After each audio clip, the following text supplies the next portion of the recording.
Good morning, this is Marcus Brown bringing you today's market update. This afternoon sees the conclusion of the Conservative Party conference where it is expected that Theresa May will make clear her plans to move the party away from the free market liberalism and adopt an approach that favours even greater government control.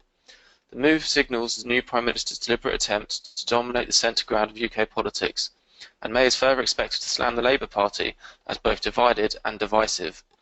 In other news, the International Monetary Fund has backtracked on its gloomy post-Brexit economic outlook for the UK and even expects the British economy to be the fastest growing G7 economy this year. The IMF has forecasted UK GDP to grow by 1.8%, more than any of its other G7 counterparts, including Germany and the US. Yet pessimism still remains as the organisation expects a vote shock in 2017 with growth of just over 1%. The warnings come on the back of fears that Britain could be in for a hard Brexit, risking thousands of jobs and potentially costing some £38 billion in lost revenue. Google unveiled its new Pixel smartphones yesterday, with Google Assistant, the tech giant's artificial intelligence engine, at its core.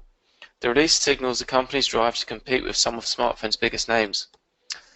Tesco has seen a halt in its sales slide under new CEO Dave Lewis. Nicknamed Drastic Dave, his recent product launches have been well received by customers, with signs emerging that the grocery giant is putting back some of its customers from cheaper rivals Aldi and Lidl.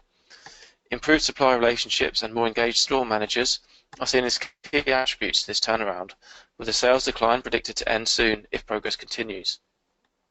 In indices news, the UK 100 came close to an all-time record yesterday, as shares were boosted by a fall in the pound.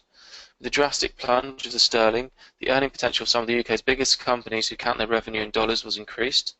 The UK 100 closed 81.8 points up at 7,049.4 after yesterday's session. The Germany 30 saw a 49.9 increase yesterday, whilst the France 40 finished 15.2 points up at 4,467.1. In upcoming data, 9:30 sees UK services PMI released. 1:15 US ADP non-farm employment change data is revealed.